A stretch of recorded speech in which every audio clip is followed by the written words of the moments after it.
Je suis chargée de mission handicap et ergonome au sein du centre médico-social de la métropole européenne de Lille. Ma mission est d'animer la stratégie handicap de la MEL et pour ce faire, j'ai à la fois une casquette de gestion de la convention que nous avons avec le FIP-HFP et l'accompagnement des situations individuelles pour l'insertion ou le maintien dans l'emploi des personnes en situation de handicap chez nous. Ce prix vient récompenser notre projet concernant l'adaptation des postes de télétravail pour nos agents en situation de handicap.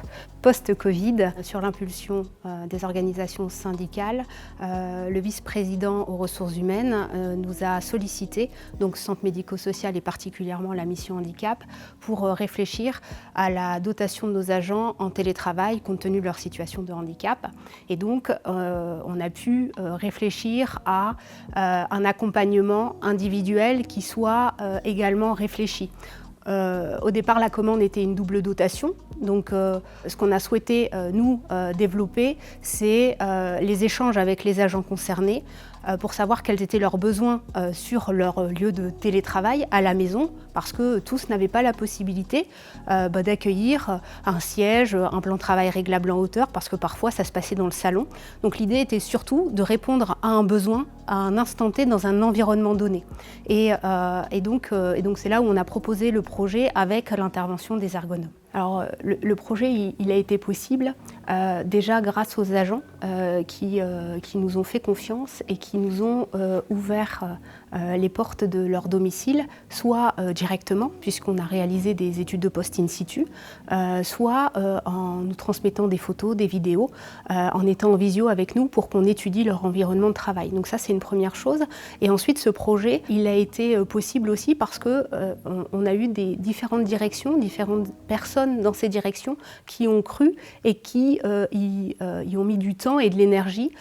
Et notamment, on peut citer donc la direction numérique, la direction des achats avec qui on a travaillé avec le fournisseur spécifique et il a fallu aussi générer un certain nombre de bons de commande, suivre ces dossiers de près, ce qui n'était pas prévu au départ.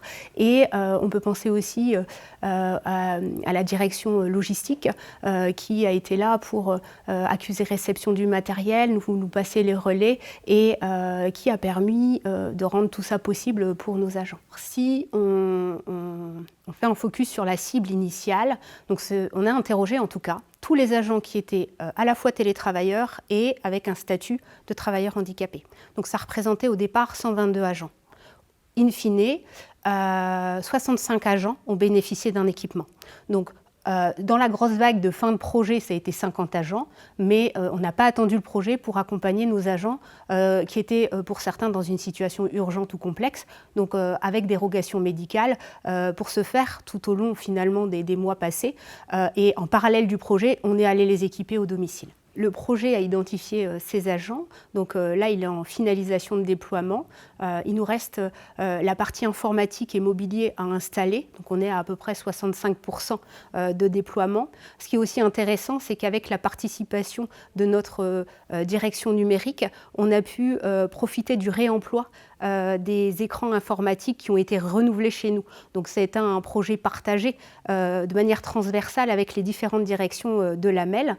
Et ça donne dorénavant la possibilité à tout agent accompagné par le médecin, la mission handicap, d'avoir à la fois une prise en compte de sa situation de travail et de sa situation de télétravail. Là où avant on ne la questionnait pas ou si on avait des éléments, on ne pouvait pas forcément s'y engager. Dorénavant, c'est chose faite. Par rapport au projet, les agents qui ont pu en bénéficier ont pour certains repris du télétravail qu'ils avaient mis en stand-by faute d'équipement.